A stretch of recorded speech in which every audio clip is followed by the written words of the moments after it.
The sun may have set over our city this evening, but as Eugene Debs once said, I can see the dawn of a better day for humanity. For as long as we can remember, the working people of New York have been told by the wealthy and the well-connected that power does not belong in their hands. Fingers bruised from lifting boxes on the warehouse floor, palms calloused from delivery bike handlebars, knuckles scarred with kitchen burns. These are not hands that have been allowed to hold power. And yet, over the last 12 months, you have dared to reach for something greater. Tonight, against all odds, we have grasped it. The future is in our hands. My friends, we have toppled a political dynasty.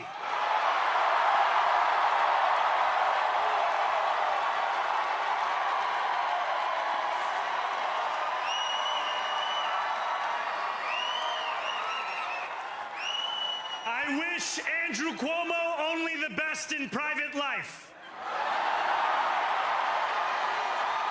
But let tonight be the final time I utter his name as we turn the page on a politics that abandons the many and answers only to the few.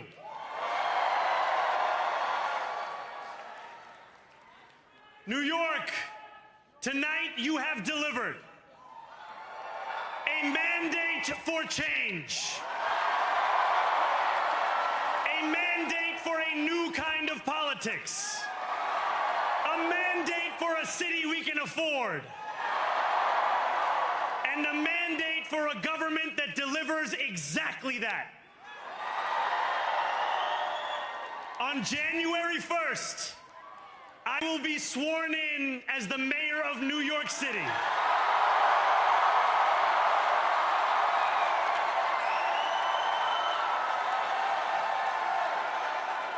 And that is because of you.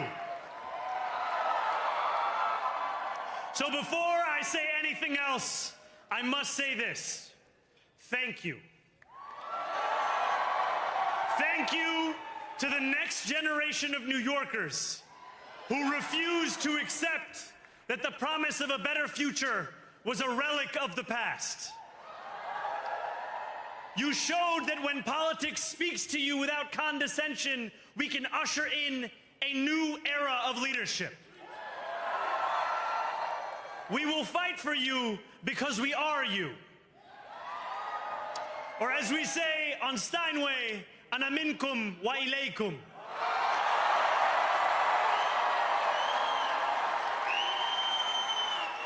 Thank you to those so often forgotten by the politics of our city who made this movement their own. I speak of Yemeni bodega owners and Mexican abuelas, Senegalese taxi drivers and Uzbek nurses,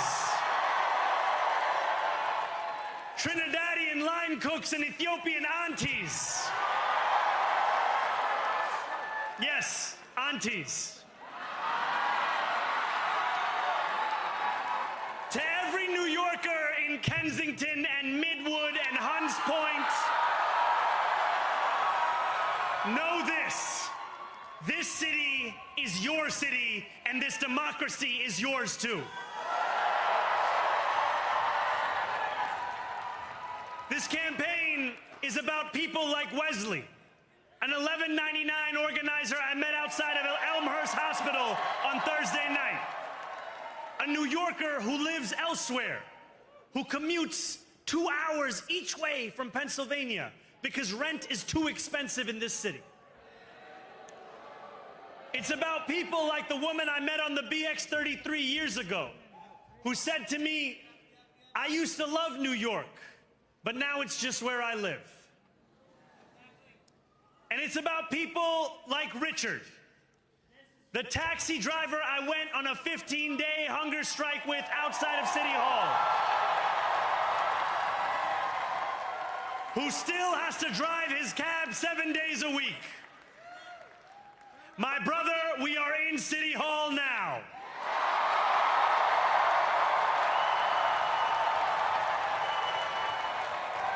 This victory is for all of them, and it's for all of you.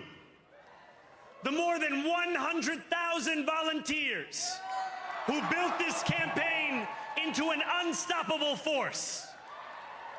Because of you, we will make this city one that working people can love and live in again. With every door knocked, every petition signature earned, and every hard-earned conversation, you eroded the cynicism that has come to define our politics. Now, I know that I have asked for much from you over this last year.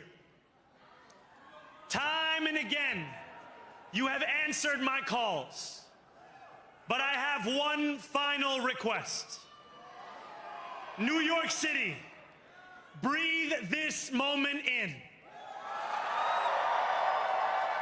We have held our breath for longer than we know.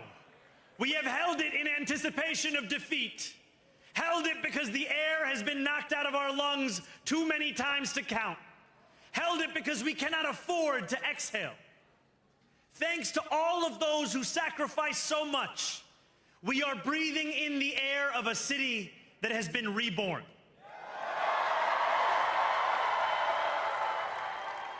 To my campaign team, who believed when no one else did, and who took an electoral project and turned it into so much more, I will never be able to express the depth of my gratitude. You can sleep now. To my parents, Mama and Baba, you have made me into the man I am today. I am so proud to be your son. And to my incredible wife, Rama,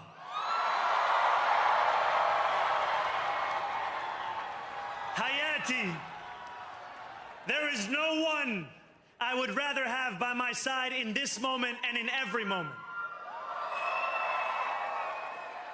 To every New Yorker, whether you voted for me, for one of my opponents, or felt too disappointed by politics to vote at all, thank you for the opportunity to prove myself worthy of your trust. I will wake each morning with a singular purpose: to make this city better for you than it was the day before. There are many who thought this day would never come, who feared that we would be condemned only to a future of less, with every election consigning us simply to more of the same. And there are others who see politics today as too cruel for the flame of hope to still burn. New York, we have answered those fears. Tonight we have spoken in a clear voice. Hope is alive. Hope is a decision that tens of thousands of New Yorkers made day after day, volunteer shift after volunteer shift, despite attack ad after attack ad. More than 1 million of us stood in our churches, in gymnasiums, in community centers, as we filled in the ledger of democracy. And while we cast our ballots alone, we chose hope together. Hope over tyranny. Hope over big money and small ideas. Hope over despair. We won because New Yorkers allowed themselves to hope that the impossible could be made possible. And we won because we insisted that no longer would politics be something that is done to us, Now it is something that we do.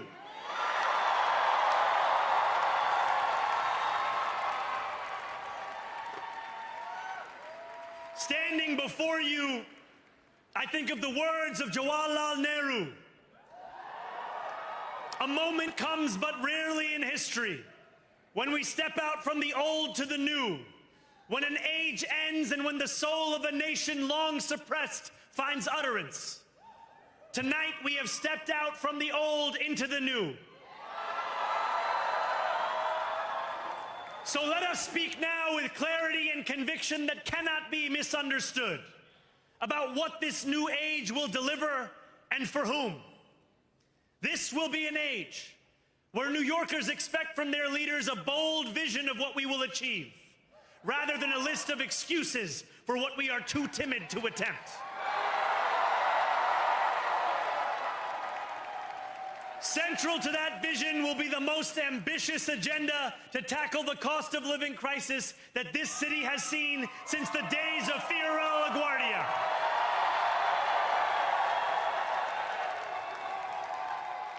An agenda that will freeze the rents for more than 2 million rent-stabilized tenants.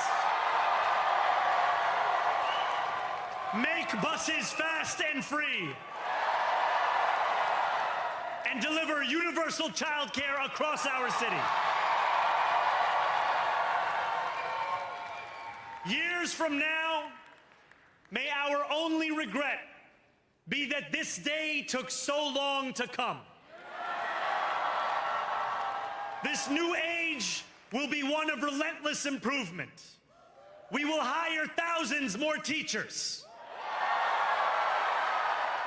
We will cut waste from a bloated bureaucracy. We will work tirelessly to make lights shine again in the hallways of NYCHA developments where they have long flickered. Safety and justice will go hand in hand as we work with police officers to reduce crime and create a department of community safety that tackles the mental health crisis and homelessness crises head on. Excellence will become the expectation across government, not the exception. In this new age we make for ourselves, we will refuse to allow those who traffic in division and hate to pit us against one another. In this moment of political darkness, New York will be the light. Here, we believe in standing up for those we love. Whether you are an immigrant, a member of the trans community, one of the many black women that Donald Trump has fired from a federal job, a single mom still waiting for the cost of groceries to go down, or anyone else with their back against the wall, your struggle is ours too. And we will build a city hall that stands steadfast alongside Jewish New Yorkers and does not waver in the fight against the scourge of anti-Semitism. Where the more than 1 million Muslims know that they belong. Not just in the 5 boroughs of this city, but in the halls of power. No more will New York be a city where you can traffic in Islamophobia and win an election.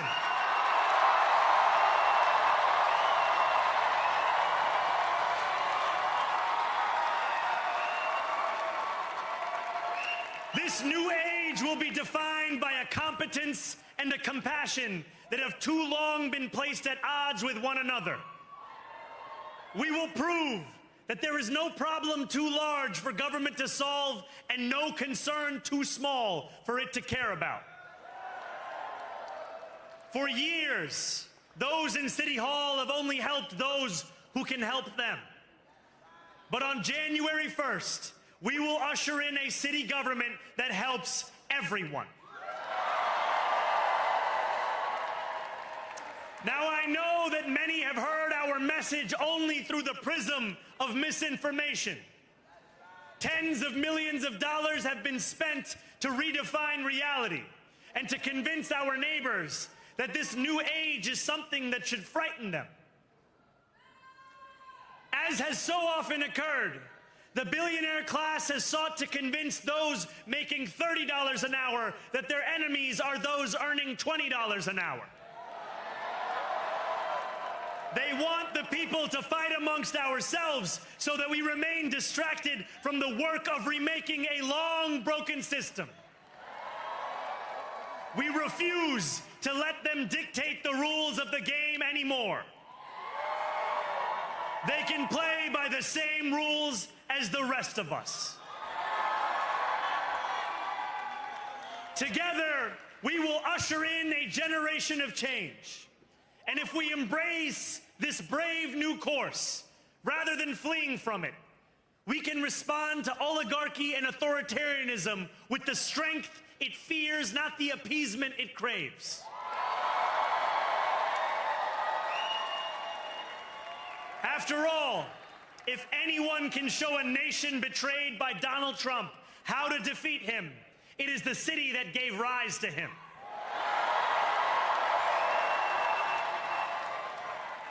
And if there is any way to terrify a despot, it is by dismantling the very conditions that allowed him to accumulate power.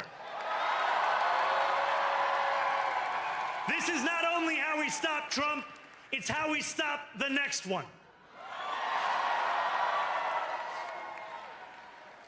So, Donald Trump, since I know you're watching, I have 4 words for you. Turn the volume up.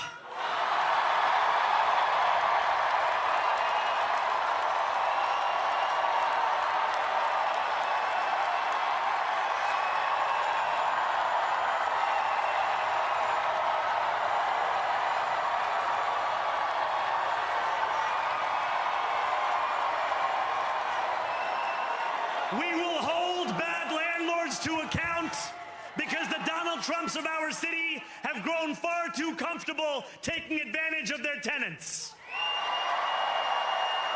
We will put an end to the culture of corruption that has allowed billionaires like Trump to evade taxation and exploit tax breaks. We will stand alongside unions and expand labor protections because we know, just as Donald Trump does, that when working people have ironclad rights, the bosses who seek to extort them become very small indeed. New York will remain a city of immigrants, a city built by immigrants, powered by immigrants, and as of tonight, led by an immigrant.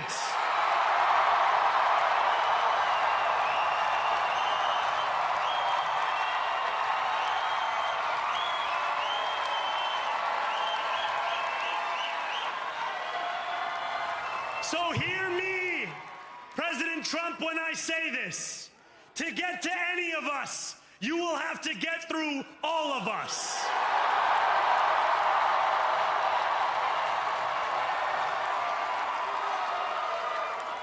When we enter City Hall in 58 days, expectations will be high.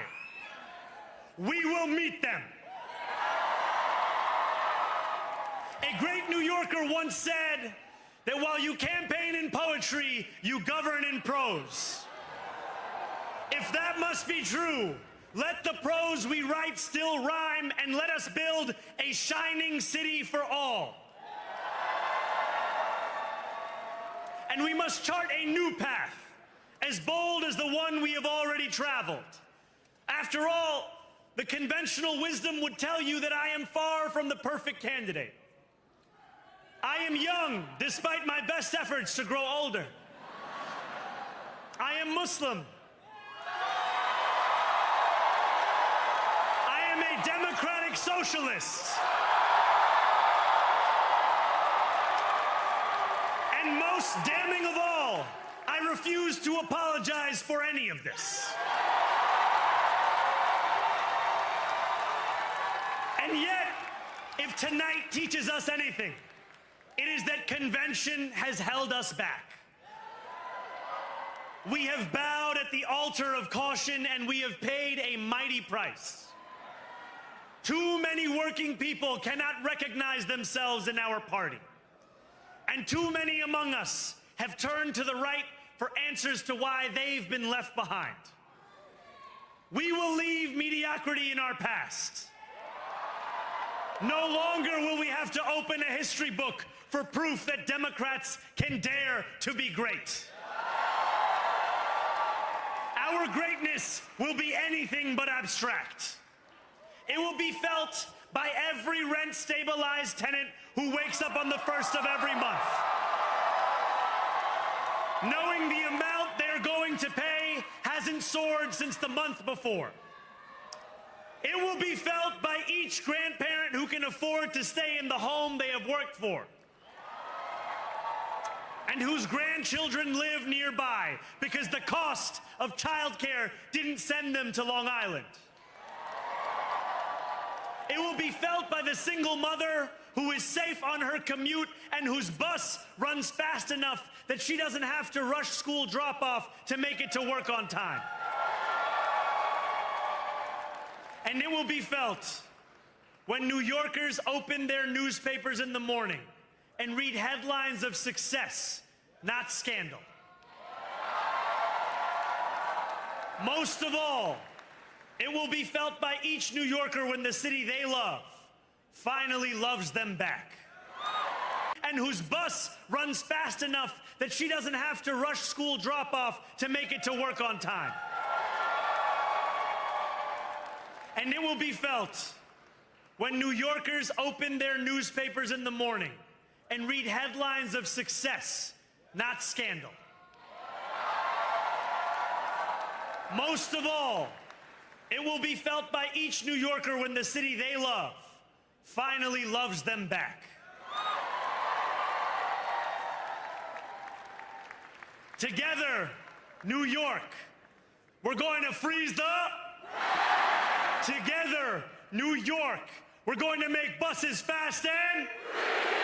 Together, New York, we're going to deliver universal... Let the words we've spoken together, the dreams we've dreamt together, become the agenda we deliver together.